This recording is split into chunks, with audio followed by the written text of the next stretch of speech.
भैया के लिए एक बार जोरदार ताली होना चाहिए, क्योंकि नाम तो सब लेते हैं, नाम तो सब लेते हैं, लेकिन जो नाम कृष्ण से मिला दे वही हमारा जीवन। तो जैसे ही इतनी देर से भजन चला, जो अलार्म लिया उसमें आनंद आया। बहुत बहुत शुभकामनाएं समझो। महाराज इस प्रकार आगे कथा आती है ज्ञान भक्ति और वैराग्य की, कि जैसे ही कलयुग आया, कलयुग में भक्ति देवी अपने दो पुत्रों को लेकर के भारतवर्ष की भूमि पर घूम रही थी, और भक्ति के दो पुत्रों का नाम था ज्ञान और वैराग्य। और इसको सार मूलभूत गुण हम सुनते हुए आगे बढ़ेंगे कि जब भक्ति देवी सब दूर निकली तो भक्ति को भी शरीर में पीड़ा आ गई, बुढ़ापा आ गया, दोनों पुत्रों को भी बुढ़ापा आ गया। लेकिन भारतवर्ष की भूमि पे घूमते घूमते जैसे ही वो वृंदावन पर आए, भक्ति देवी जवान हो गई। ध्यान से सुनना, भक्ति देवी जवान हो गए और उनके जो दो पुत्र थे ज्ञान और वैराग्य, वो दोनों बूढ़े हो गए।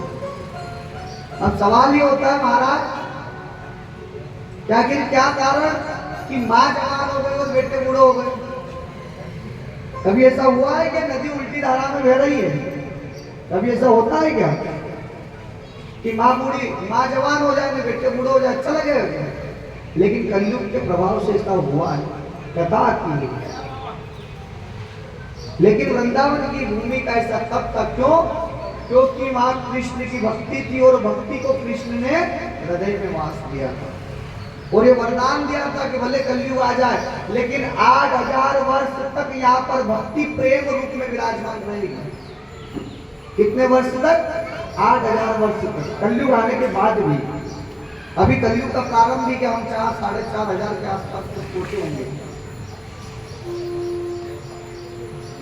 8000 वर्ष तक कलयुग वृंदावन में अपना प्रभाव नहीं दिखा पाएगा। वृंदावन की ब्रजचर्यासी भूमि, क्यों? क्योंकि वहां भक्ति देवी भगवान श्री कृष्ण के हृदय में वास करती है, और ब्रजचर्यासी में कन्हैया साक्षात रूप से विराजमान है। तो इस कारण से भक्ति जैसे ही वृंदावन में जवान हो गई, और उसके तो पुत्र थे ज्ञान और वैराग्य दोनों अच्छे हो गए। नारद जी घूमते घूमते आए, उन्होंने देखा जब भक्ति से मिले तो भक्ति देवी रो रही थी अपने पुत्रों के वियोग में कि ये क्या हुआ महाराज? ये भी कोई घटना घटित होने वाली थी कि माँ जवान हो गया, औलाद पूरी हो जाए? चिंता में तो नारद जी पड़ गए कि मेरे जैसा ज्ञानी व्यक्ति समझ नहीं पा रहा है कि आखिर क्या कारण से ये जवान और दोनों बूढ़े हो गए। वो भटकते ब्रह्मांड अच्छे ज्ञानी भैया, जब तक प्रभु की कृपा नहीं होती है पंदी बिंदे लायक भी नहीं रहते हैं, यदि प्रभु की कृपा नहीं होती। नारद जी जैसे संकोच में पड़ गए, क्या करूं भाई, भी तो आकाश मंडल में घूम रहे। सनत कुमारों ने देखा प्रभु आज ज्ञानी के मामले में शिकंज कैसी, जो महाज्ञानी है, जिन्होंने वेदों की बड़े बड़े वेदों की रचना कर दी, आज वो डॉक्टर इधर उधर चिंता में घूम रहा है। आप विचार करो, जो बुखार का डॉक्टर हो वही बीमार हो जाए तो अपनी दशा क्या होगी? आप जहाँ इलाज कराने जाओ वही बीमार हो जाए तो क्या कर लेंगे? अब जैसे यहाँ गर्मी लग रही है, तुम परमात्मा के दफ्तर में जनता जनार्दन एक साथ बैठे हुए तो कहने की गर्मी का अभाव ज्यादा है, बाकी गर्मी के साथ साथ उमस भी होगी, और ये क्या हमारा तप है। तो महाराज महाज्ञानी नारद जी होने के बावजूद जब भटकते रहे तो सनत कुमारों ने पूछ लिया कि आज डॉक्टर को इलाज की जरूरत क्यों पड़ गई? डॉक्टर क्यों ऐसे मुंह लटका के घूम रहा है? आप तो ज्ञान मार्ग के बहुत बड़े राजा हो, ज्ञानी व्यक्ति हो, नारद जी क्या हो गया? नारद जी ने कहा कि मुझे कुछ नहीं हुआ, मैं धरती से अभी अभी घूम के आ रहा हूँ। वहां की स्थिति देखी, बोले कलयुग आ गया है, माना बात, लेकिन कलयुग के आने से भक्ति जवान और माँ बेटे दोनों बूढ़े हो गए, ये कैसे हुआ? तो सनत कुमार ने कहा इतना मत टेंशन लो, आप एक काम करो, औलाद बूढ़ी हो गई तो उसको जवान कर सकते हैं, उनमें चेतना आ जाएगी। चेतना गई है ना उनके अंदर, मूर्छित हो गए ना, वो वापिस चेतना आ जाएगी। आप एक काम करो, भागवत महापुराण का पाठ करा दो। तो नारद जी बोले सनत कुमारो तुम्हारा दिमाग तो खराब नहीं है, माना कि तुम परमात्मा का अवतार हो, लेकिन तुम्हें अक्कल बिल्कुल भी नहीं है। नारद जी बोल रहे हैं सनत कुमारों को। तो सनत कुमार बोले ऐसा क्यों बोल रहे हो? बोले भैया मैंने 4 वेद पढ़ा दिए उनको, ऐसे कोई मंत्र नहीं बचे जो मैंने मंत्र अभिमंत्रित करके उनके छींटे नहीं डाले। कोई ऐसा गंगा का जल नहीं बचा जो मैंने घी चढ़ा दिया हो उनको चैतन्य करने के लिए, फिर भी चेतना नहीं आ रही है। तुम मेरे जैसे ज्ञानी से पल्ले क्यों पढ़ रहे हो? क्यों महापुराण सुनाने की बात करो? क्या होगा भागवत महापुराण सुनाने से? तो सनत कुमारों ने कहा, नारद जी हम आपको बारंबार प्रणाम करते हैं, ब्राह्मणों में, संतों में, ऋषियों में शिरोमणि हो आप मणि हो, चिंतामणि हो, सब जानते हैं। लेकिन हम कहते हैं कि नारद जी आप माना कि आप वेद रूपी वृक्ष हो, आप ज्ञान के वृक्ष हो, लेकिन नारद जी भागवत महापुराण पीपल का वृक्ष है जो आपका उद्धार कर सकता है। क्या बोला कि नारद जी आप तो ज्ञानियों में सारे वृक्ष हो, मान लिया, लेकिन भागवत महापुराण सिर्फ पीपल का वृक्ष जिसमें सारे देवता विराजमान होते कि नहीं होते? पीपल के पेड़ में देवता विराजमान। तब नारद जी को थोड़ी सी अक्ल फिर भी विश्वास नहीं हुआ, क्योंकि ज्ञान पर्याप्त था ना। जिसके पास ज्ञान रहता है वो आदमी को भी सुने क्या? नारद जी ने भी नहीं सुनी। अरे तुम भोपल की बात मत करो, अरे इतने में समझ में नहीं आ रहा। नारद जी तो जान लो कि माना कि आप वेद रूपी वृक्ष हो, लेकिन उसका फल भागवत महापुराण है। अब बताओ नारद जी, क्या आप वृक्ष को खा सकते हो? आप पेड़ को खा सकते हो क्या? नहीं खा सकते हो। माना आप वेद रूपी वृक्ष हो, लेकिन फल तो भागवत महापुराण है। तो हम क्या खाते हैं? वृक्ष खाते हैं कि फल खाते हैं? फल खाते हैं। क्यों? फल से ही हमारी तृप्ति होती है। इसलिए भागवत महापुराण वो फल है जिससे हमारा और तुम्हारा सबका कल्याण होगा। और ज्ञान क्या है? वो वृक्ष है जो ऐसे ही स्तंभ की तरह खड़े रहते हैं। इतना ही समझ में नहीं आ रहा नारद जी? तो सुन लो कि माना कि आप वेदों के दूध की धारा हो। क्या हो? माना कि आप वेदों के दूध की धारा हो, जिस धारा का मूल्य कोई नहीं चुका सकता। और माना कि आप उस दूध की निर्मल धारा हो, लेकिन ये भागवत महापुराण वो घी है जिस निर्मल धारा से बनकर लोगों के घर का अंधेरा मिटा देता है और कल्याण कर देता है। क्या बोला कि नारद जी तुम तो दूध हो, लेकिन दूध से मक्खन बनता है और मक्खन से घी बनता है। तो आप बताओ जीवन को रोशन करने के लिए घी की आवश्यकता पड़ती है कि दूध की आवश्यकता पड़ती है? आप खुद विचार करो कि आपको अंधेरा मिटाना है तो आपको दूध से दीपक जलाओगे कि घी से दीपक जलाओगे? घी से। तो घी क्या है? माना दूध सर्वश्रेष्ठ, क्योंकि दूध से ही घी बना है। ये नहीं कह रहे कि घी दूध खराब है, नहीं, दूध से ही घी बना है। लेकिन घी अंधेरा मिटाने का काम करता है और दूध निर्मल धारा बहाने का काम करता है। इसलिए दूध भी श्रेष्ठ है, लेकिन घी सर्वश्रेष्ठ है। और इतना ही नहीं महाराज, माना कि आप वेद रूपी गन्ने हो, माना कि आप वेद रूपी गन्ने हो, लेकिन ये भागवत महापुराण वो मीठी शक्कर है जिससे हम चाय बना लेते हैं। आप बताओ, आप गन्ने से चाय बना पाओगे? आपको गन्ना ला के देके, गन्ना भी मीठा होता है, शक्कर भी मीठी होती है, लेकिन आप गन्ने से चाय नहीं बना पाते हो, लेकिन शक्कर से आप चाय बना सकते हो। तो ये भागवत महापुराण वो शक्कर है जिसमें कलयुग में चाय पीकर भी हमारे जीवन को अमृतमय बनाकर धन्य बना देते हैं महाराज। ये कलयुग है और ये भागवत महापुराण है जिसके श्रवण मात्र से सारी चिंताएं खत्म हो जाती। इतना ही नहीं महाराज, इतनी चर्चा हुई, नारद जी को समझ में आया। नारद जी ने भागवत महापुराण का, पुराणों का पाठ कराया। ज्ञान और वैराग्य को चेतना आई। ध्यान से सुनना, कथा को गौर से सुनने का प्रयास करना। क्या बोला? जब इनका पाठ करा दिया ना तो चेतना आई है, पूर्ण जागृत नहीं हुए। इसलिए आज भी कलयुग में ज्ञान और वैराग्य दोनों की गति सही नहीं है। ज्ञानी व्यक्ति को भी ठोकर खाना पड़ती है, वैरागी को भी ठोकर खाना पड़ती है, बहुत तप करना पड़ते हैं, लोगों को समझाने के लिए बहुत मेहनत करना पड़ती है, धर्म को रास्ते पर ले जाने के लिए ज्ञान मार्गों पर कितना समझाते हैं लोग, फिर भी लोग नहीं समझते हैं। बड़े बड़े संत वैरागी हो गए, अपना जीवन जलाकर दुनिया को बता दिया कि परमात्मा का रास्ता अपना लो, लेकिन फिर भी लोग इधर से सुनते और इधर से निकाल देते। क्यों? क्योंकि कलयुग पर ज्ञान और वैरागी का प्रभाव है। ये दोनों चेतना जरूर आ गई है, लेकिन फिर भी अचेत थे। लेकिन यदि जवान है तो वो भक्ति है। इसलिए कहा गया है कि भागवत कथा सुनने से भक्ति बढ़ती है और भक्ति से युवा और चेतना प्राप्त होती है। महाराज इस कथा को सुनने जो लोग ये कथा सुनते हैं ना, उनकी उम्र भी बहुत कम ढलती है। आप देखना बड़े बड़े कथाकार को, सत्संग करने वाले संत समाज को आप देखना, उनके चेहरे पे चमक कितनी रहती है। भले कितनी उम्र हो जाए लेकिन चमक बरकरार रहती है। उसका कारण क्या है? ये भागवत कथा की चेतना ऐसी जागृत होती है कि उनके अंदर जब भगवत प्रवृत्ति अंदर प्रवेश कर जाती है, जब भक्ति पानी में प्रवेश करती है तो अमृत बन जाती है, जब भक्ति भोजन में प्रवेश करती है तो भोजन प्रसाद बन जाता है, और जब भक्ति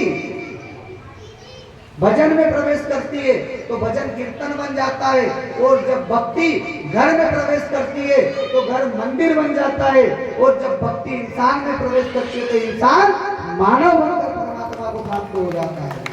ये रास्ते हैं, ये वो जो परमात्मा तक जाते हैं। महाराज इस प्रकार ज्ञान भक्ति वैराग्य की बातें कहकर कहा कि ये कथा सर्वप्रथम किसने सुनी और किसको सुनाई? तो महाभारत महापुराण की महाभारत कहां से स्टार्ट होती है कि नारद जी को जब शिव जी से मिलने जाने का मौका मिला तो माँ पार्वती से पूछा कि मेरे बाबा कहाँ है? माँ पार्वती ने कहा कि तुम्हारे बाबा कहीं गए, बोलो क्या कह रहे हो? बोले नहीं माता, आपको बताने की बात नहीं है, वो आएंगे तो उनको बता दो। अरे तुम्हारे बाबा मेरे से कुछ नहीं छुपाते, तुम तो बता दो। बोले माँ जी की जोत जाने हमारे मालूम है कि बाबा कितनी बात छुपाए तुम्हारे से। सब देवियों को लगता है कि उनके देवताओं से कोई बात नहीं छुपाते, सबको यही लगता है, लेकिन सबके अपने अपने कुछ राज होते हैं। जीवन में ऐसा कोई व्यक्ति नहीं जिसका कोई कांड नहीं, और जीवन में ऐसा कोई कांड नहीं जिसका समाधान सुंदर कांड नहीं। इसमें घबराने की आवश्यकता नहीं है, आपको उस प्रभु से लगन लगा के रखो। तो जब पार्वती जी को पता चला क्या कारण है तो नारद जी ने कहा कि काम करो, महादेव आए तो पूछ लेना कि ये 7 फूलों की माला क्या है, आपको पता है? बोले नहीं पता। जैसे ही महादेव आए माता पार्वती उठ कर बैठ गई, क्योंकि देवी का गान का खाली जानी चाहिए, कब आप तो घर में महाभारत हो काम देखने लगे, रास्ते रोता गाना मंगा हो जाए, गलती से कोई न कहीं कही दियो। मालवी सूझ तो पड़ती है ना आपको, है समझ पड़ती है कि नहीं पड़ती? पढ़ रही है बढ़िया तरीके से, क्या ऐसा तो नहीं कि ऊपर से दे दिए? नहीं पड़ेगा तो डबल बुला लेगा तुम्हारे। अच्छा जोरदार ताली होना चाहिए। ये भी अच्छी बात है कि अपना प्रमोशन करना हो तो थोड़ा बहुत रख लो बच्चा के। हाँ कि अगली बार कहते कि सूझ नहीं पड़ी। तो इस प्रकार महाराज पार्वती जी का उनका संवाद हुआ। महादेव ने कहा देवी तुमने पूछा ही नहीं तो मैं क्या करूं, मेरे पास तो ये 7 मुंडों की माला और कोई नहीं है, तुम्हारे जन्मों जन्म का साथ है, जो हर जन्म में तुम छोड़कर जाती हो मैं उसको गले में धारण कर लेता हूँ। तो इसलिए परमात्मा को धारण करेंगे, धारण करने के बाद में बोले और क्या राज है? बोले अमर कथा का राज है। बोले वो सुनाओ। बोले देखना सुना तो दूं लेकिन कुछ नियम है। कथा को एकाग्र चित्त एक आसन पर बैठकर सुनना, एक समय पर बैठकर सुनना, ध्यान लगाकर सुनना, ये सारी बातें बताई। ये पार्वती ने सभा कर ली, इनके जब तक परिणाम मालूम नहीं थे सभा कर ले, इनको जाए कहीं कि जो देखा ना कथा हुई, महादेव ने ध्यान कर बैठे। जैसे ही डमरू बजाया महादेव ने और डमरू की आवाज सुनकर पूरा वातावरण शांत हो गया, सभी पक्षी उड़ गए, महाराज सब कुछ हो गया, लेकिन 1 घंटा अंडे से बाहर आ गया। उस डमरू का प्रताप था।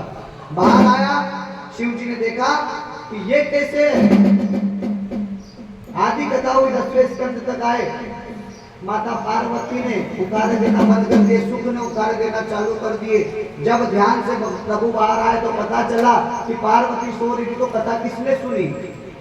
तो फिर पता चला सुख आगे आगे सुखदेव भाग रहे, पीछे पीछे महादेव उसको मारने के लिए भाग रहे, और आगे जाकर वेद व्यास जी की पत्नी में सुखदेव जी प्रवेश कर गए महाराज। और जैसे ही प्रवेश करे शिव जी ने हट कर ली कि जैसे तुम बाहर निकलोगे मैं तुम्हें मार दूंगा। वेद व्यास जी महाराज ने कहा प्रभु 6 वर्ष हो गए बालक को अंदर, ऐसे कैसे मारोगे इसको? इससे अच्छा है कि उससे बात कर लो, समाधान निकाल लो, मेरी पत्नी को क्यों पीड़ा दे रहे हो? इतने में सुखदेव जी महाराज बोल पड़े कि प्रभु मैंने आपकी अमर कथा सुन ली है और मैं अमर हो चुका, तो मारने का सवाल तो खत्म हो गया। और रही बात आपकी कृपा की, आपके डमरू की आवाज ऐसी थी कि जिस आवाज से मैं अपने माँ के गर्भ से बाहर आ गया, तो प्रभु आप तो तारनहार हो, आपके डमरू की आवाज सुनने मात्र से जीवन का कल्याण हो गया, तो मैं तो आना ही था। आपकी डमरू की आवाज सुनकर कौन कहां से कहां तक चले जाता है। तेरे डमरू की धुन सुन के मैं काशी नगरी आई हूँ। तेरे डमरू की धुन सुन के मैं काशी नगरी आई हूँ। श्री भोलेनाथ की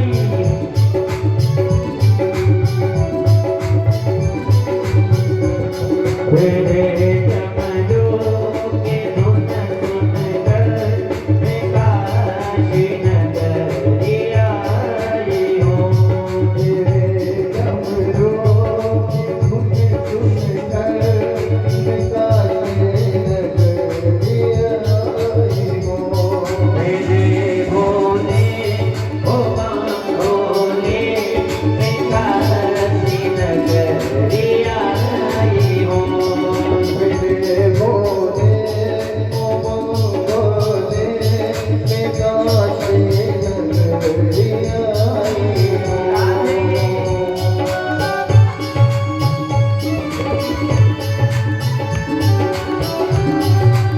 भगवान की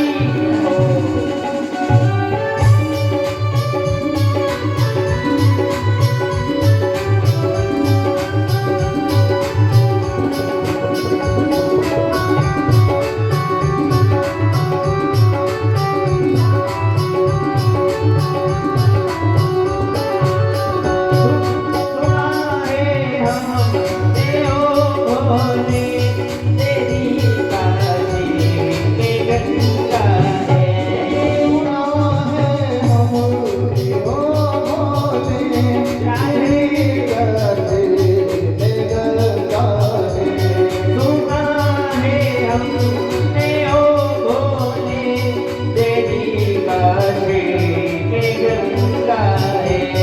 सुना है हमने ओ भोले तेरी काशी गंगा है। उसी गंगा नहाने को, उसी गंगा नहाने को मैं काशी नगरी आई हूँ। तेरे भोले ओ भोले काशी नगरी आई शंकर भगवान की बड़ी बड़ी तालियों के साथ